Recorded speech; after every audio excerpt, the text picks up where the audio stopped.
ka-workers, ito po tayo. So, gumawa tayo ng tie beam at saka yung column.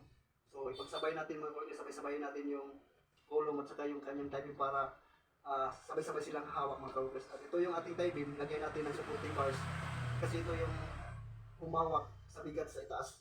So, panoorin natin mga ka-workers. So, ito yung ating column mga ka-workers. Yan, ito yung ating daanan sa ating tie beam. So ayan, nilagyan namin ng grabber mga ka-workers. Yan. So nakalagay natin yung ating deform bars yan. So ayan, para sabay-sabay silang kakapit. So ayan. So ito yung aming kulong mga ka-workers. So ito. So mamaya makita natin. So panoorin natin mamaya mga ka-workers. Yan, hanggang doon mga ka-workers.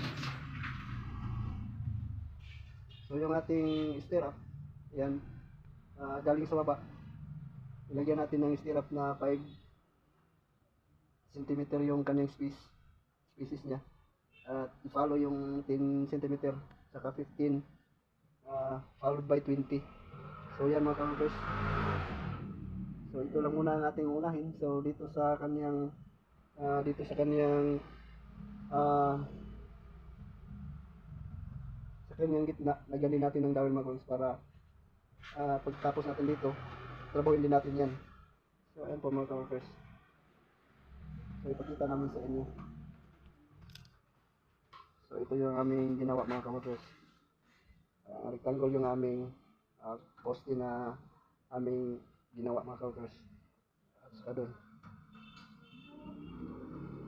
So ayan.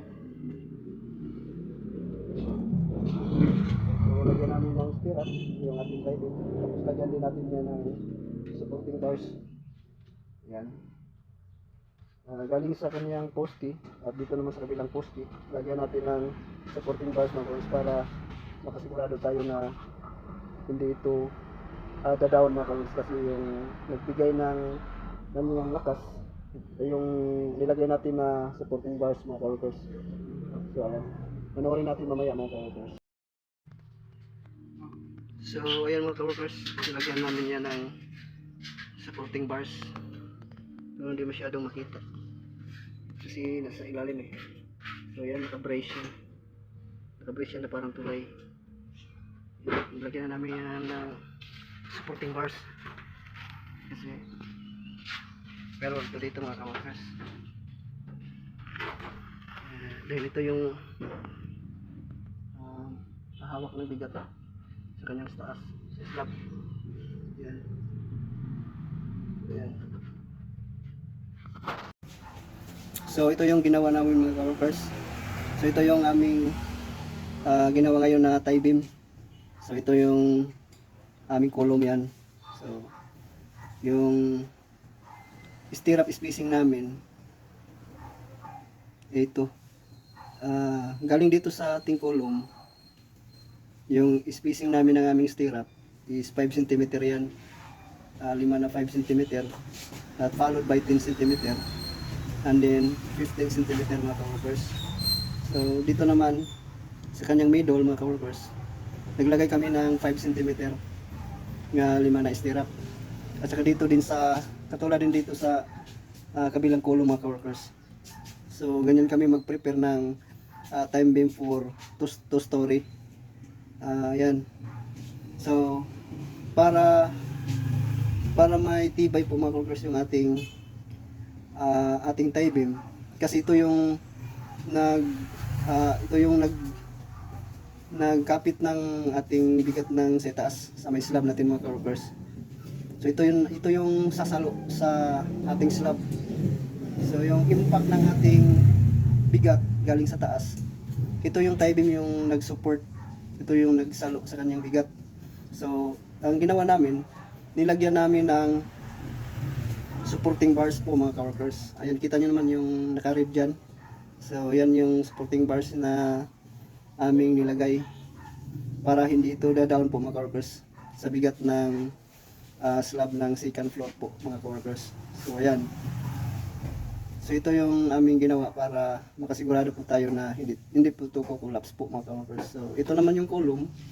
So naglagay din kami ng stirrup, yung spacing niya 5 cm din, and followed by 10. So ayan, followed by 10, 15, so 20, 20 and the rest. So ayan, so pati dito sa ating tie beam. So ayan, kitang kita po naman mga ka-workers. Yan, ito yung stirrup natin. So ayan, ito yung naka-red, ito yung supporting bars na nilagay namin mga ka-workers. So ganyan kami mag-prepare for two-story. Kasi mabigat yung itaas, dapat may strength po dito yung baba, yung tie beam. So ganyan po kami mag-prepare po mga ka-workers. So ayan, para matibay yung nasa baba po mga ka-workers. So ganyan lang po mga ka-workers. May pamahagi sa inyo kung dapat ba ito yung inyong tularan o hindi, nasa inyo po mga ka-workers. Pero sa amin, tested na namin ito mga ka-workers. So ganyan lang po. Sana po may natutunan po kayo sa aming pamahagi na video po ngayon mga ka-workers. So salamat po sa inyong panonood mga ka-workers. Thank you for watching. God bless you all.